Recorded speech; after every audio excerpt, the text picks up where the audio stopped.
A Pig Reads Moby Dick, Chapter 2, The Carpet Bag.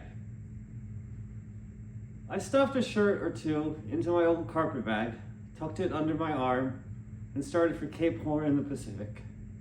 Quitting the old city of Old Manhattan, I duly arrived in New Bedford. It was on a Saturday night in December. Much was I disappointed upon learning that the little packet for Nantucket had already sailed, and that no way of reaching that place would offer till the following Monday. As most young candidates for the pains and penalties of whaling stop at this same New Bedford, thence to embark on their voyage. It may as well be related that I, for one, had no idea of so doing, for my mind was made up to sail in no other than a Nantucket craft, because there was a fine, boisterous something about everything connected with that famous old island which amazingly pleased me. Besides, though New Bedford has of late been gradually monopolizing the business of whaling, and though in this matter poor old Nantucket is now much behind her, yet Nantucket was her great original, the Tyre of Carthage, the place where the first dead American whale was stranded. Where else but from Nantucket did those aboriginal whalemen, the Red Men, first sally out in their canoes to give chase to the Leviathan? But where but Nantucket, too, did that first adventurous little sloop put forth, partly laden with imported cobblestones, so goes the story, throw at the whales, in order to discover when they were nigh enough to risk a harpoon from the bowsprit.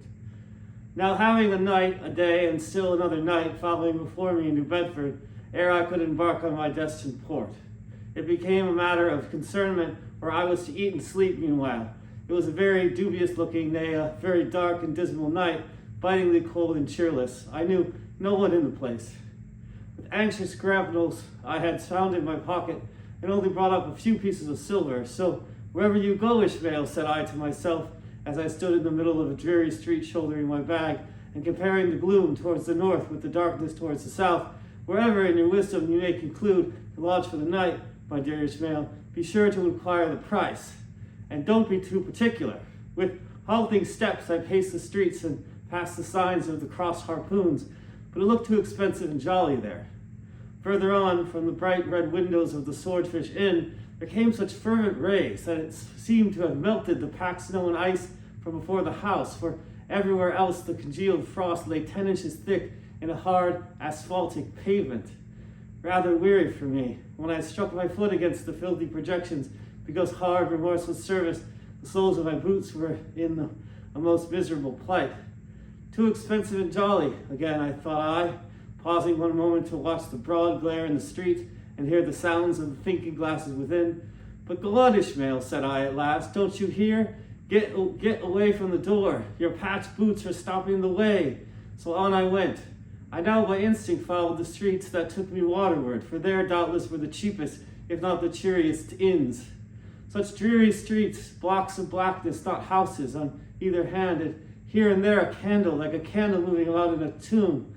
At this hour of the night, on the last day of the week, that quarter of the town proved all but deserted. But presently I came to a smoky light proceeding from a low, wide building, the door of which stood invitingly open. It had a careless look, as if it were meant for the uses of the public. So entering, the first thing I did was to stumble over an ash box in the porch. Ha, thought I, ha, as the flying particles almost choked me. Are these the ashes from the destroyed city Gomorrah? But the crossed harpoons, the swordfish? This, then, must need to be the sign of the trap. However, I picked myself up and hearing a loud voice within, pushed on and opened a second interior door. It seemed the great black parliament sitting in Tophet. 100 black faces turned round in their rows to peer, and beyond, a black angel of doom was beating a book in a pulpit. It was a Negro church, and the preacher's text was about the blackness of darkness, and the weeping and wailing and teeth gnashing there. Ha, Ishmael, muttered I, backing out, wretched entertainment at the sign of the trap. Moving on, I at last came to a dim sort of light not far from the docks, and heard a forlorn creaking in the air, and looking up saw a swinging sign over the door with a white painting upon it, faintly representing a tall straight jet of misty spray, and these words underneath: the Spouter Inn, Peter Coffin. Coffin? Spouter? Rather ominous in that particular connection, thought I. But it is a common name in Nantucket, they say, and I suppose this Peter here is an immigrant from there. As light looked so dim and the place for the time looked quiet enough, and the dilapidated little window house itself looked as it might have been carted here from the ruins of some burnt district, and as the swinging sign had a poverty-stricken sort of creak to it, I thought that here was the very spot for cheap lodgings and the best of pea coffee.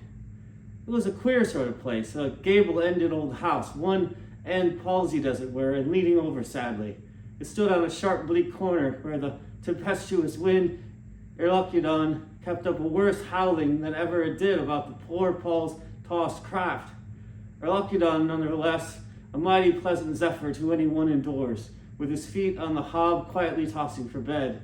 In judging of that tempestuous wind called Erlochidon, says an old writer, of whose work I possess the only copy extant, it maketh a marvelous difference, whether thou lookest out as from a glass window where the frost is all on the outside, or whether thou observest from the sashless window where the frost is on both sides, and of which the weight death is only glazier.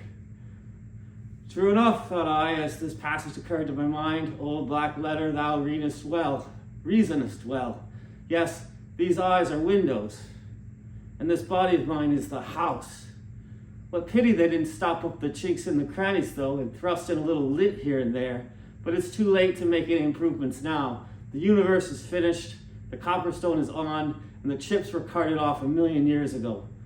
Poor Lazarus there, chattering his teeth against the curbstone for his pillow, and shaking off his tatters with his shiverings. He might plug up both ears with rags, but a corn cob into his mouth, and yet that would not keep out the tempestuous Erlochidon.